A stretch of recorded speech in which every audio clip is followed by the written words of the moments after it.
The release of the 11 Nigerian soldiers was supposed to bring closure. Instead, it exposed a deeper and more troubling reality. An aircraft entered Burkina Faso's airspace without clearance, touched down under unclear conditions, and immediately triggered heightened security across the capital. In a region already tense from political realignment between ECOWAS and the Sahel states, the timing alone raised alarms. Authorities later described the landing as a technical issue, but military observers noticed irregularities almost immediately. The route did not align with standard emergency procedures. The flight records raised questions, and the silence that followed the landing only intensified concern. Within Burkina Faso's defense circles, the issue was never whether the plane had mechanical trouble. The real issue was why it appeared where it did, carrying armed personnel whose mission had not been formally declared. The decision to release the soldiers was not weakness, it was calculated restraint. It followed rapid intelligence analysis and was meant as a signal, not only to regional partners, but to global actors closely watching the Sahel's transformation. The soldiers departed. The questions did not, and those unanswered questions are now shaping the broader story. I address this incident today because events like this do not occur in isolation. In modern security environments, especially ones as contested as the Sahel, nothing happens without context. When that aircraft crossed into our airspace unannounced, every safeguard we have for protecting sovereignty activated immediately. As head of state, I cannot afford assumptions. I am responsible for outcomes. When my commanders informed me that the plane had landed in Ouagadougou, I asked a simple question. Are we dealing with an accident or an undeclared operation? That question guided every step that followed. The soldiers were detained, questioned, and evaluated, not to provoke conflict, but because Burkina Faso no longer tolerates uncertainty where national security is concerned. The Sahel today is under pressure from multiple directions. One misjudgment can open the door to destabilization. Outside our borders, many believed the release of the troops meant the matter was over. It was not. What happened behind the scenes revealed far more. Flight inconsistencies, unusual routing, and delayed communication forced us to treat the landing as a potential security breach rather than a routine emergency. Some critics labeled our response excessive. I reject that view. Burkina Faso has experienced covert interference before, operations disguised as logistics, aid, or cooperation. We remember the cost of misplaced trust. We remember the lives lost when prior governments failed to question what should have been questioned. The release of the soldiers came only after we achieved what mattered most: clarity and control.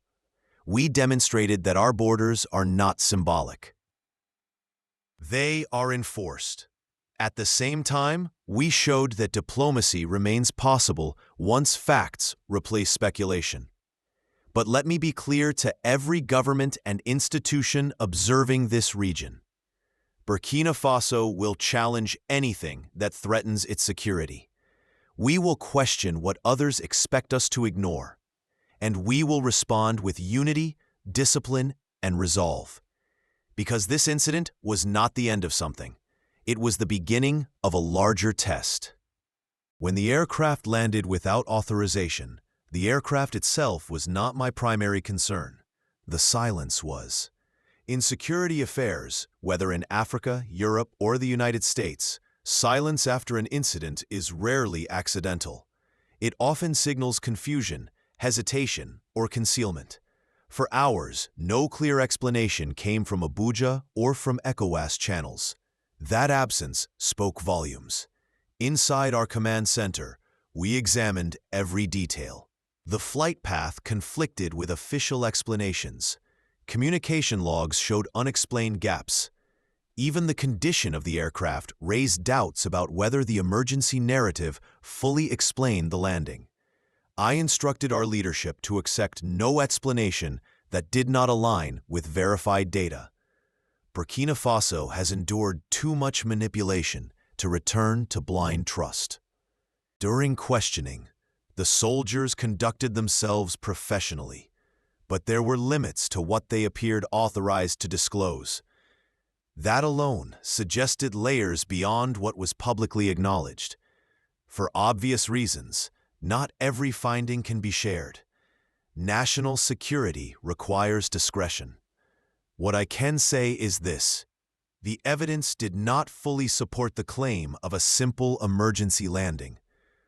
Our decision to release the troops rested on 3 strategic calculations. First, escalation would have benefited actors eager to portray Burkina Faso as unstable. Second, the Sahel alliance prioritizes controlled cooperation, even under tension. Third, our core objective had already been met. We asserted sovereignty and made clear that no armed force enters our territory without accountability. By releasing the soldiers, Burkina Faso demonstrated maturity, not submission. We showed that the new Sahel does not panic, it does not react emotionally, and it does not surrender authority under pressure. Yet the incident also revealed patterns that cannot be ignored. In recent months, we have observed flights skirting restricted zones, increased intelligence activity, and political messaging designed to undermine Sahel unity. This landing fit that pattern. History shows that such maneuvers are often used to test readiness, measuring response time, coordination, and political cohesion. Burkina Faso cannot afford to ignore these tactics. Nigeria remains a partner, and our respect for the Nigerian people is unchanged. But we cannot overlook that some political forces within the region remain aligned with external interests uncomfortable with a unified, sovereign Sahel. A strong Sahel disrupts old power arrangements. That makes it a target. Our response was therefore deliberate, firm but controlled, visible but disciplined. The message was simple: Burkina Faso is no longer a space for experimentation. After the soldiers returned home, commentators claimed we had overreacted. Many of those voices come from capitals far removed from the consequences of instability. They speak of calm while benefiting from disorder. They advise restraint without bearing responsibility. We measure decisions differently. We measure them by the safety of our people. This incident forced a broader review of our readiness. It exposed how quickly small actions can be used to test alliances and provoke mistrust. That was the real danger, not the soldiers themselves, but the reaction others hoped to provoke. We refused to take the bait. Instead, we strengthened coordination with Mali and Niger, reviewed air defense protocols, improved surveillance, and reinforced intelligence sharing. These steps are not temporary. They reflect a new reality in West Africa, where influence is exercised quietly and pressure is applied indirectly. The release of the 11 soldiers closed one chapter, but it opened our eyes wider. The Sahel is now entering a phase where sovereignty must be defended continuously, not symbolically, where diplomacy can mask pressure, where cooperation can be used to gather leverage. Burkina Faso understands this. We will not be divided.